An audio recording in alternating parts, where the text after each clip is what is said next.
À midi. Société avec Nick Payne.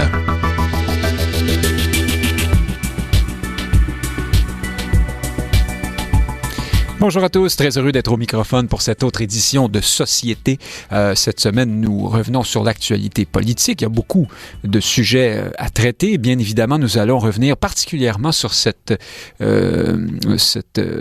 abandon, cette levée des charges contre l'ancienne vice-première ministre du Québec, Nathalie Normando, en vertu de l'arrêt Jordan. Dans un instant, on en parle avec Frédéric Bérard en particulier, là, qui va nous expliquer en quoi ça consiste exactement, ça, l'arrêt Jordan. Il faut qu'on revienne un peu là-dessus pour mieux comprendre les tenants et aboutissants dans cette histoire-là. Et nous allons aussi parler du dossier Normando avec William Corbatly, militant du Parti libéral du Québec, ainsi que Frédéric Lapointe, qui est, lui, un ancien candidat du Parti québécois. Les deux vont discuter avec nous ensemble de cette question-là. Mais tout d'abord, allons tout de suite rejoindre nos deux comparses habituels, chroniqueurs au journal Métro, notamment Frédéric Bérard. Bonjour Frédéric Bérard. Bonjour Nick Payne. Et Steve Fortin du Journal de Montréal. Est-il en ligne? Ah oui, j'entends un son. Il est là. En espérant qu'on l'entendra mieux sous peu. Commençons avec vous, Frédéric Bérard. Nathalie Normando, l'arrêt Jordan.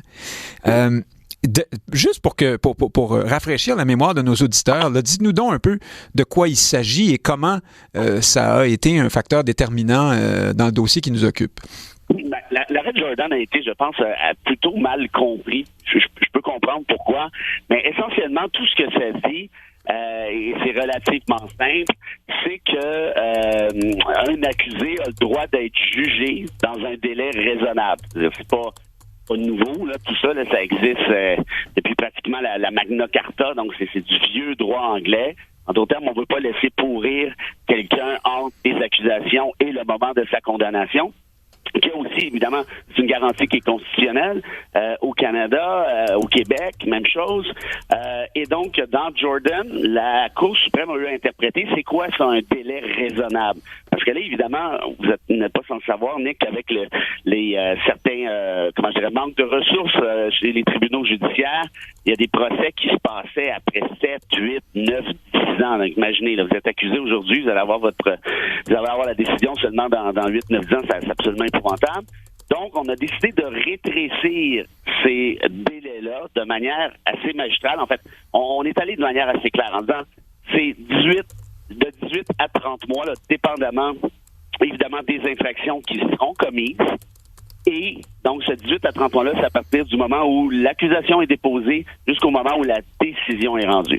Évidemment, là, il y en a qui avaient mal compris ça, notamment Richard Martineau, qui avait dit « Ah, ben c'est ça, quand c'est épais, regardez donc ça, va être une manière pour les avocats criminalistes en défense de déposer un paquet de requêtes dilatoires pour gagner du temps. » Mais ça, c'est parce que Martineau n'a pas compris. S'il avait lu la décision, il aurait peut-être compris que non, justement, c'est pas comme ça que ça fonctionne. Alors, c'est ça, je voulais vous demander. C'est-à-dire que, si, évidemment, faut que ce soit des délais occasionnés de façon, soit par la personne qui se défend, qui n'arrête plus de reporter. Hein, c'est ça, c'est pas n'importe quel délai dont on parle. On parle, dans le fond, là, c'est l'ineptie de la couronne qui est évaluée ici. Si la couronne, après avoir déposé les accusations, là, on parle pas du début, on parle pas de l'enquête policière, là. On parle pas de l'arrestation non plus. On parle de l'accusation. Donc, la couronne, le DPCP au Québec, qui dépose des accusations précises, par exemple contre Nathalie Normando, abus de pouvoir, corruption, et ainsi de suite. Donc, à partir de ce moment-là, il y a un délai qui court. Et là, ça a été, je pense, mal compris chez la population en général. Je comprends pourquoi, parce que ça fait en sorte, évidemment, qu'il y a des gens qui ont obtenu des arrêts de procédure, sauf qu'au final, cette décision-là est pas mauvaise. Pourquoi? Parce que tout le monde, il gagne. Premièrement, l'accusé, là, vous allez dire, mais moi, je m'en fous d'accusé. OK, ben les victimes aussi, ils gagnent en quelque sorte, leur famille également. Donc, là-dessus, je pense que c'est une bonne chose. Maintenant, dans le cas de Normando, ce que je viens de vous dire là, ça s'applique ici parce qu'ils ont traîné jusqu'à 52 semaines. Mois. 52 mois. Oui, pardon, pas semaines, pardon, mois. Oui. Et oui, c'est 4 ans et quelques. Et ils ont, en plus de ça, et ça c'est important, le juge le souligné, ils ont apparemment, et là on parle des policiers de l'UPAC, fort probablement, coulé de l'information aux médias. Et ça, c'est ce qui me fâche depuis le début de cette histoire-là. Parce que c'est une patente. Peut-être qu'elle est coupable, Normando, je ne sais pas, je ne l'ai pas vu la preuve. Mais ce que je sais, c'est qu'elle a été arrêtée, quelle coïncidence, la journée même du budget, si on se souvient bien, au mois de mars, il y a justement 4 ans, où Lafrenière, qui était le boss de l'UPAC, si je me souviens bien, avait à faire renouveler ou pas son mandat auprès de l'Assemblée nationale. Ça a été fait là, exactement pour ce motif-là. Et moi, ce que j'avais compris... Qu'est-ce que vous voulez dire? Donc, pour montrer que l'UPAC agit, quoi? Pour justifier... Oui, effectivement, parce que là, rappelez-vous, là, Lafrenière, là, vous allez voir sa page Wikipédia. Ce gars-là, il avait écrit « Policier et homme politique québécois ». Ah, il s'est rendu, il fait de la politique, lui, Lafrenière. C'est un chef de police qui fait de la politique. Mais là-dessus, je suis d'accord avec lui. Parce que c'est exactement ça qu'il faisait, c'est-à-dire de la politique. Regardez, là, coulait de l'info au Journal de Montréal, à gauche et à droite. Après ça, bien évidemment, il y avait des attentes. Alors, ben, dis-moi, moi, je vois pas de problème. Je vais l'arrêter, Normando. Pourquoi? Ben, parce que, évidemment, Normando, ici, c'était le gros méné du lot. Les autres, à peu près inconnus, le Bruno Lortie. Bon. Ouais, en fait, vous avez Marc-Yvan Côté, là, l'ancien ministre libéral. De la Santé, mais clairement que Normando, c'est elle qui était associée aux années Charest. Elle a été vice-première ministre.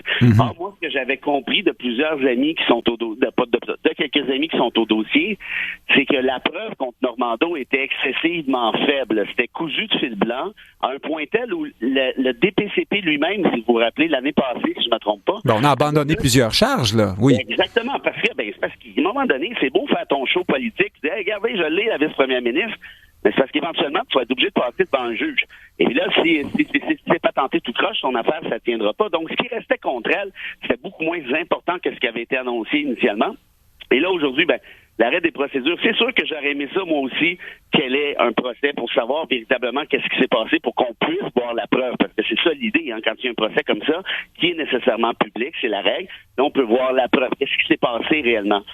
Ça arrivera pas, mais je pense que là-dessus, honnêtement, on va mettre ça sur le dos de l'incurie de l'UPAC et peut-être sa propension à faire le spectacle plutôt que sur autre chose. Alors, parlez-nous des fuites, là. Qu'est-ce que... toutes ces fameuses fuites, à partir desquelles on a aussi lancé une enquête à l'UPAC, hein, le projet A ou l'enquête A, je me souviens pas comment ça s'appelait, c'était quelque chose comme ça, pour faire la lumière sur les fuites. De quoi tout ça est extrêmement confondant. Pourquoi on aurait... D'abord, parlons de l'UPAC de façon générale, qui aurait elle-même voulu faire fuiter de l'information. Pourquoi? Pour quelle raison? Moi, à mon avis, c'est très simple. Ça fait partie d'une stratégie un petit peu plus... un portrait un petit peu plus global, c'est que l'UPAC fait de la politique parce que la pression devient forte et à ce moment-ci, ben voyez là ce qui se passe, là, ben c'est ça. Normando, on pense que ça, puis ci, puis ça. Fait que là, évidemment... Alors, essentiellement pour donner des gages, pour montrer qu'on avance dans notre affaire et puis que... Oui, ben, exactement. Plus aussi de dire, regardez, on l'a, là, regardez à quel point, là, oh là, c'est pas drôle, là. On a fait notre job, là, puis regardez ce qu'on a trouvé. Vous vous rappelez pas, Nick, il avait fait la même affaire avec Jean Charest, puis je ne défendrai pas ici Charest, là, qu'on se comprenne bien. Il avait coulé de l'information au Journal de Montréal. Grosse enquête. Voici les rénovations sur le gros chalet de Charest en telle année, machin truc. Charest aurait mis 50 000 de réno là-dessus, ça lucarne ou je sais pas quoi. Et puis là, la grosse affaire de 3-4 pages. Puis Charest a répondu, il dit, ouais, ok, c'est bien le fun, mais c'est pas à moi, le chalet, il est loué. Mais j'ai pas fait de réno là-dessus, c'est pas à moi. Oui. Donc, bon, Marqué rendu là. Ils sont même pas capables de savoir c'est la propriété de qui, tu sais, ça part mal, là. Mais, dans le Journal de Montréal, monsieur, madame X lit ça, hey, là, Charest, c'est écœurant, il a mis 50 000 $ dans le chalet. Hey, 50 000 $, c'est de l'argent, ça, il a dû prendre ça à quelque part. Mais là, je veux dire, c'est n'importe quoi, là. Tu peux pas déposer d'accusations sur des conneries du genre. Donc, pour revenir à Normando, c'est un peu ça. On balance. Et je vous le dis, il l'a fait la journée du budget. Ça, là, c'est prouvé. Là. Ça, c'était arrangé parce que les enquêteurs n'étaient pas prêts à arrêter de ces gens-là. Et Lafrenière a mis de la pression. Ça, c'est sorti publiquement. Oui, ben, par ailleurs, M. Lafrenière aussi démissionne le jour des élections. Il aime le... Vous dites que c'est un homme politique. Mais Frédéric Bérard, maintenant qu'on a compris l'arrêt Jordan, on prend une très brève pause pour que Steve Fortin puisse se joindre à nous. Et puis, on continue avec vous deux dans un instant. Ça marche.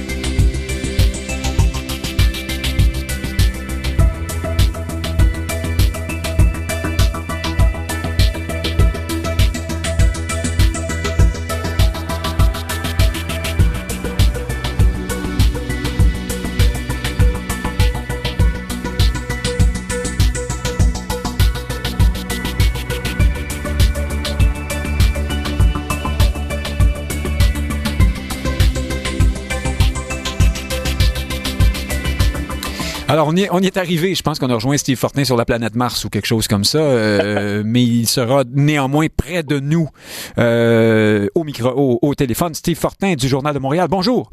Oui, salut, comment ça va? Bien, vous aussi, ça va bien dans votre coin de pays. Dites-moi, allons dans le vif du sujet. Continuons sur l'UPAC et le cas Normando. D'après vous, Steve Fortin, pourquoi? On était sous l'impression, peut-être plusieurs à être sous l'impression que les libéraux ont le haut du pavé dans ce domaine-là, et l'UPAC, ce sont des amis du Parti libéral. Monsieur Lafrenière, on l'associait plus ou moins, peut-être dans le passé, au Parti libéral. Est-ce que je me trompe? Pourquoi dans ce cas-là, est-ce qu'on assiste à une chicane entre factions du Parti libéral? En tout cas, il y a une chose qui est certaine. Je faisais un peu je retournais dans le passé parce que il y a été un temps où j'écrivais pas mal là-dessus. Entre 2014 et 2017, j'ai beaucoup écrit là-dessus. Je me souviens à un moment donné, d'ailleurs, là on était plutôt 2016-2017 parce qu'on était à l'époque de Philippe Couillard. Philippe Couillard qui avait dit il y a aucune façon que par exemple des personnes, on avait évoqué le fait qu'il pouvait y exister des cartables puis qu'on prenait de l'information si jamais il y avait des personnes qui étaient visées en très haut lieu. On avait parlé de Jean Charest là-dedans, par exemple. Et puis, à un moment donné, il y a un affidavit qui avait coulé je me souviens que Patrick White, à l'époque, j'étais au Huffington Post, je lui ai dit, t'es sûr qu'on publie ça? Tu sais, on a fait un script, puis on l'a publié au complet, puis on l'a commenté ensuite. Puis ce que ça venait dire, tout ça venait dire que, effectivement, donc, dans un affidavit de cour, il y avait un officier de la Sûreté du Québec qui disait, on monte des cartables, puis quand ça touche certaines personnes, il faut absolument aviser le ministre de la Sécurité publique. C'est pas rien, tu sais. Et puis, j'ai toujours eu l'impression, moi, qu'il y avait quelque chose de vicié là-dedans, parce que si on avait vraiment voulu faire la lumière, on aurait fait du commissaire de l'UPAC quelqu'un qui était nommé non pas par le seul parti au pouvoir, mais par 75% de l'approbation à l'Assemblée nationale, voire même dans un cas comme celui-là, compte tenu qu'on voulait faire la lumière sur la corruption. Puis la corruption, oui, on a beaucoup parlé du Parti libéral, mais à peu près tous les partis, à un moment donné, ont fait du financement sectoriel. Fait que, il aurait fallu que ce soit autrement. Il aurait fallu que cette personne-là ne soit pas seulement nommée par les seuls libéraux qui étaient au pouvoir pendant les années où il y avait à enquêter. Et aussi, surtout, très, très important, je me souviens de Pascal Bérubé qui talonnait vraiment le commissaire de l'UPAC à chaque fois que c'était l'étude des crédits, parce que c'était le seul moment que les parlementaires pouvaient vraiment questionner Robert Lafrenière. C'est une fois par année quand il se présentait au crédit. Et puis, je me souviens que quand c'était Martin Coiteux, le ministre, Pascal Bérubé avait sorti une photo, puis il montrait justement des réunions où, par exemple, il faisait le point, il faisait des conférences de presse pour faire un peu le point, par exemple, si on avait quelque chose à dire sur l'UPAC. Puis Robert Lafrenière était assis à côté du ministre. Je veux dire, il enquêtait sur le Parti libéral. Tout ça avait été vicié du début, puis moi, j'y ai jamais cru. Et on disait, oui, mais ça n'a pas de bon sens, tu sais, faut laisser quand même... Non, Lafrenière, en 2007, c'est une nomination libérale, puis il a continué, il a toujours été dans le Cénacle libéral, puis on a fait de lui quelqu'un qu'il fallait qu'il enquête. Il est parti le jour des élections en 2018, paf, comme ça, il y a toujours eu quelque chose de fondamentalement vicié pour moi là, dans cette affaire-là. Ça tenait pas debout dès du début. Mais alors, si M. Lafrenière a une sensibilité libérale, comment peut-il arrêter des libéraux, leur faire vivre des misères pas possibles? Pas arrêter des libéraux, Nick. Arrêter une libérale le jour du budget. Il faisait tout le temps ça. Il a quitté le jour des élections quand le Parti libéral s'est fait défaire. Il y avait cette espèce de je ne sais pas, tu sais, c'est le... vous êtes en train de me dire, pour complémenter, Bérard, que c'est une façon d'essayer de montrer son utilité sans faire de vrais dégâts. En tout cas, il y avait une espèce de flair où il y a une volonté de faire les choses vraiment de manière un peu bizarre. Arrêter la vice-première ministre un jour de budget, je veux dire, Nathalie Normando, il y avait quelque chose là-dedans. Oui, c'était un gros coup, puis je veux dire, après ça, quand il se présentait durant l'étude des crédits, moi, j'ai tout écouté ça. Je me disais, mais tabarnouche, c'est quand même quelque chose. Là. Et pourtant, il disait tout le temps, quand le Parti québécois a perdu le pouvoir en 2014, la première fois qu'il est comparu ensuite devant les parlementaires, parce qu'on l'avait laissé là, Lafrenière, il avait monté la barre très haute, puis il avait dit, dans l'année, là, il va y avoir des développements dans l'année mâchurée. Puis il a regretté ça, parce que là, il avait mis un échéancier. Puis finalement, bien entendu que c'est rien passé dans mâchurée. Puis moi, je me souviens très bien d'enquêteurs de l'UPAC qui ont fait le tour, je le sais ça, qui ont fait le tour, qui avaient de l'information à donner, puis qui disaient, savez-vous quoi, on a mis notre tête sur le bio, on est allé très loin, on a fait des enquêtes, puis il y a quelque chose qui bloque. Mais après ça, il ne faut pas qu'on se demande pourquoi que l'information coulait. Parce qu'à un moment donné, semble-t-il que si on s'approchait de certaines personnes, il y avait vraiment une fin de non-recevoir. C'est ça qu'on a dit à certains journalistes d'enquête.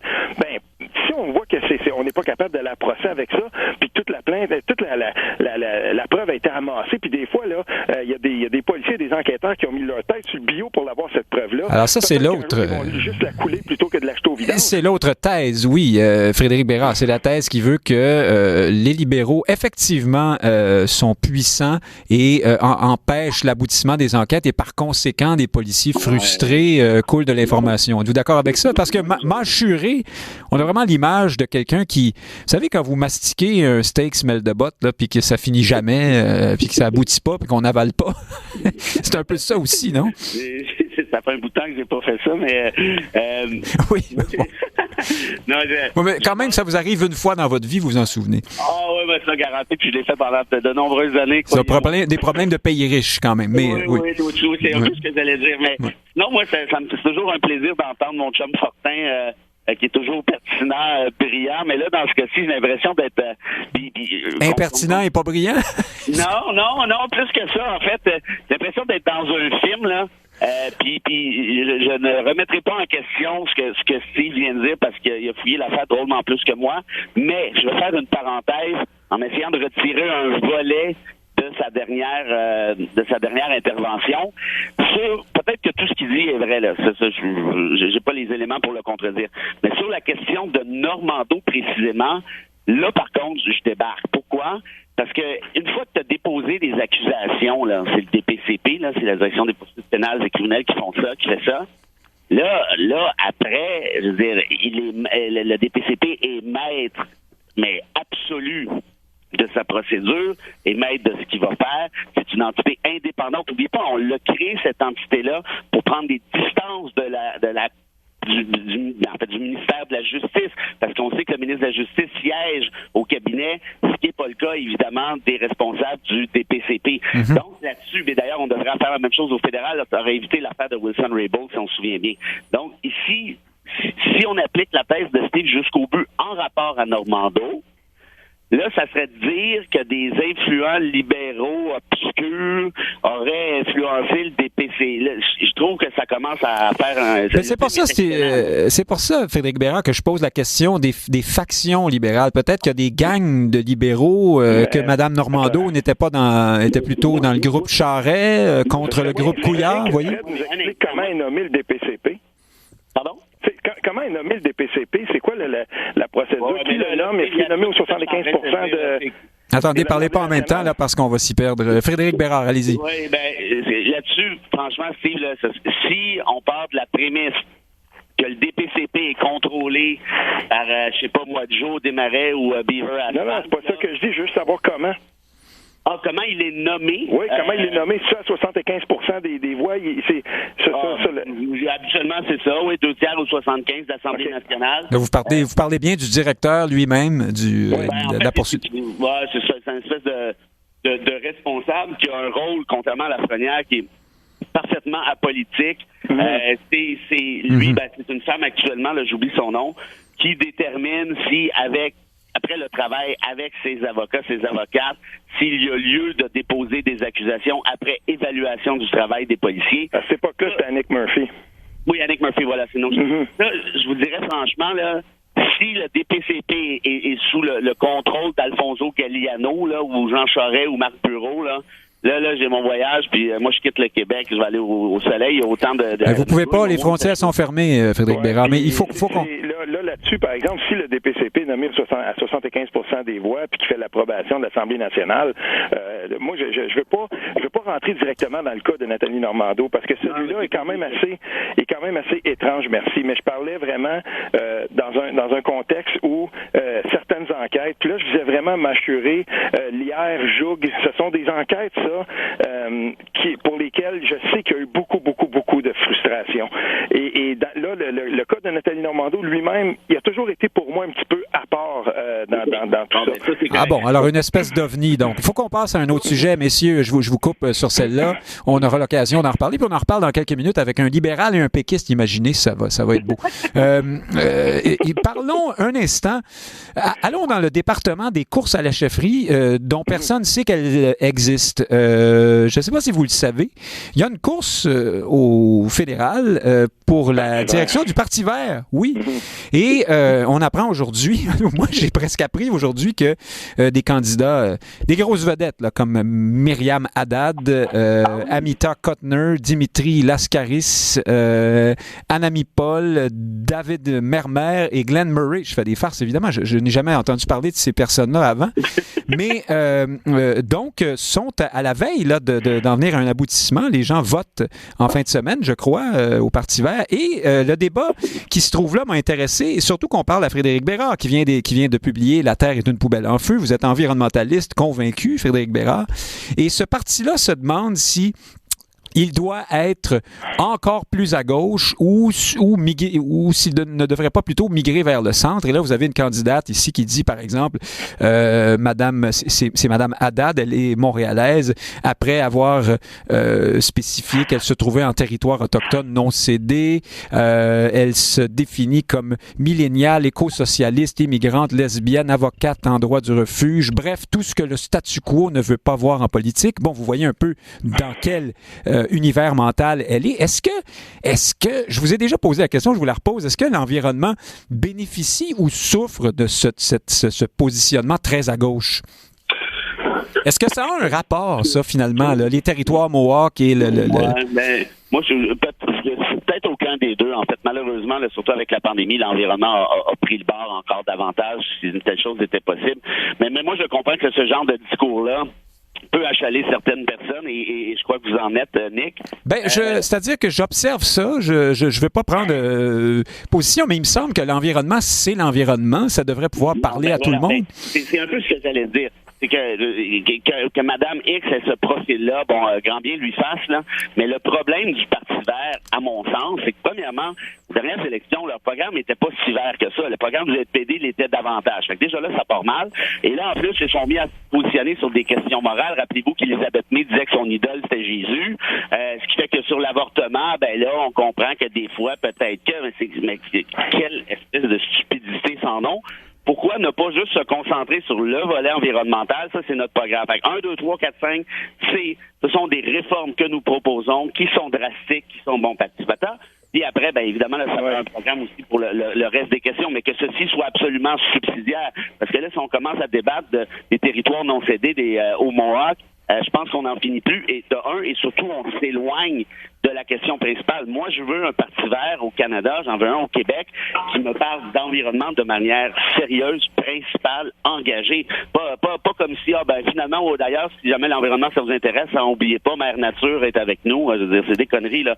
Parlez-moi d'environnement, parce que là, on n'en parle plus. Alors, Steve Fortin, qu'est-ce que vous en pensez, vous? Est-ce que les toilettes non genrées, par exemple, doivent être au cœur du programme d'un parti sérieux qui s'occupe d'environnement? Je vous suggère la réponse en posant la question. Vous n'êtes pas obligé, là. Qu'est-ce que vous en pensez, vous? Ce parti-là en particulier, là. Sans face, là, c'est tellement important que les Verts soient forts.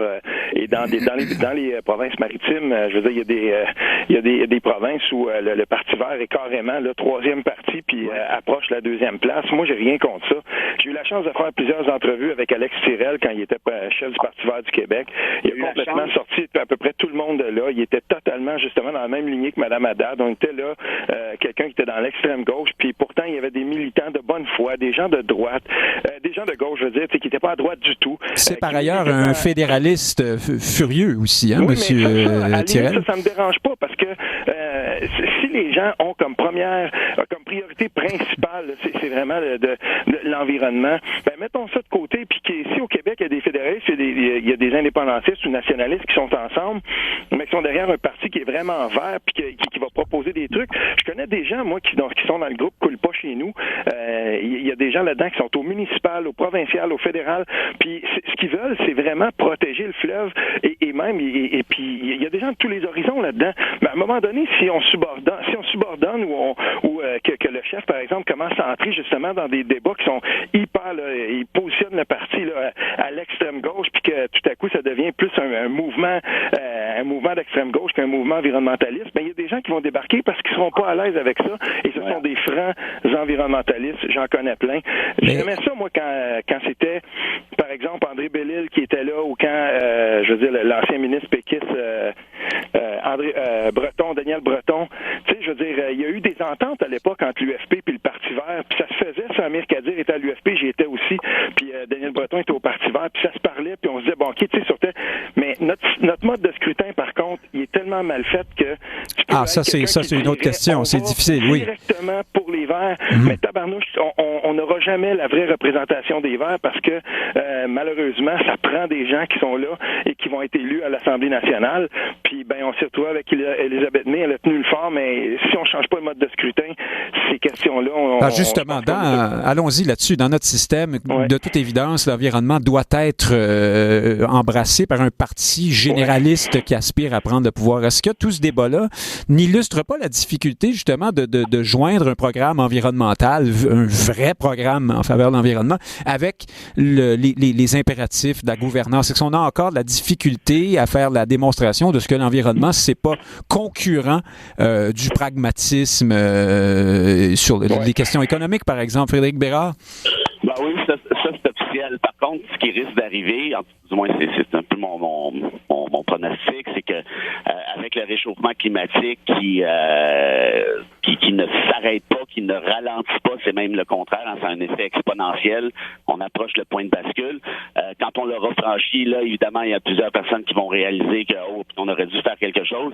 Et je pense qu'il va y avoir une sympathie envers le Parti vert ou quelconque formation environnementaliste. Donc, il y a vraiment, à mon sens, il y a clairement une partie de l'électorat qui va se diriger naturellement vers un parti comme celui-là. Mais évidemment, il faut...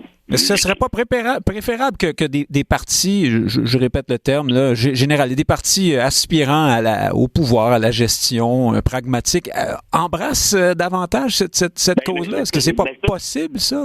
Ça, c'est officiel, Nick. Je veux dire, si Justin Trudeau, au lieu de faire... En attendant votre jour d'après où il est trop tard, là. Non, mais justement, moi, mon espoir, c'est un peu ça. Justin Trudeau...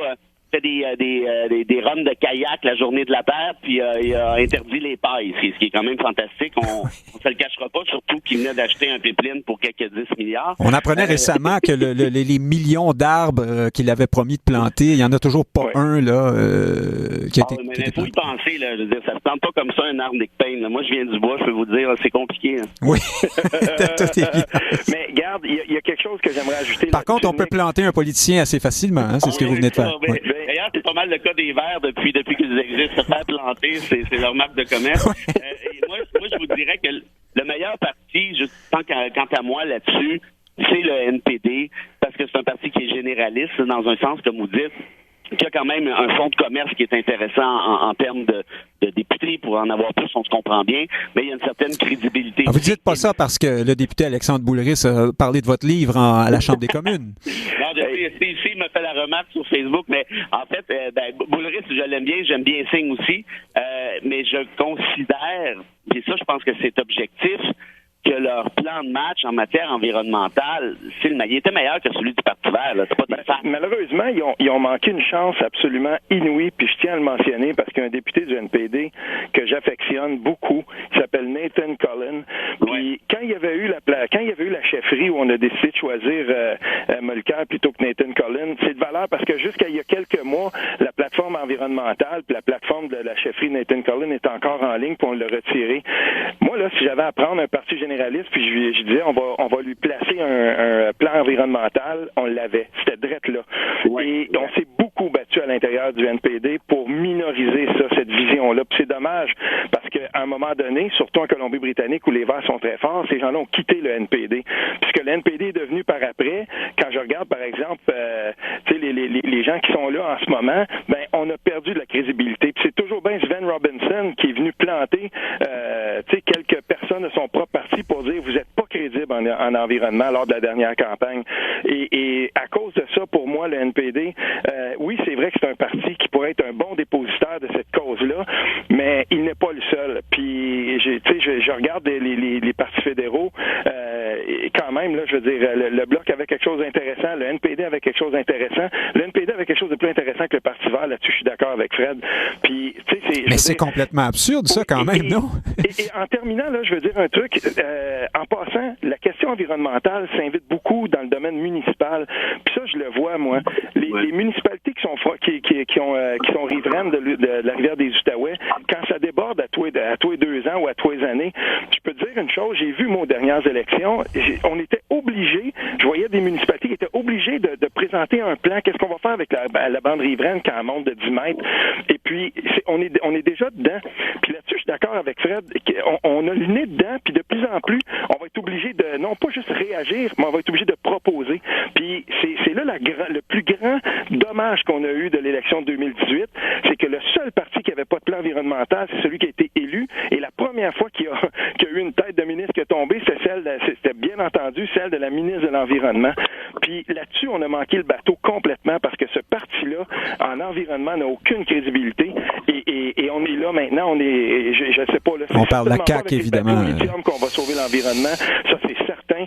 Pour ceux, toi t'es là-dessus. Tu vas une fois de temps en temps au lac Simon, Nick, ben en haut, là, quand les gens de l'énergie lithium sont venus rencontrer le monde du lac des plages, il y avait j'avais jamais vu autant de monde sortir pour aller voir une compagnie comme ça. Ils ont fait une rencontre à 8 kilos. Il y avait aucune, ça avait été très dur de rentrer là. Puis pourtant, les gens étaient là. Il y avait aucune transparence. Moi, je ne trosse pas ça du tout. Puis par chez nous, on va se battre contre ça parce qu'il n'y a aucune transparence de ce qu'on veut faire au lithium dans les terres qu'on a ici. Steve Fortin, chroniqueur Journal de Montréal. Frédéric Bérard au Journal Métro et à plein d'autres endroits. Merci encore une fois d'avoir collaboré ce matin. Puis on vous reparle très bientôt. Allez profiter de l'environnement pendant qu'il en reste. Dans un instant, nous discutons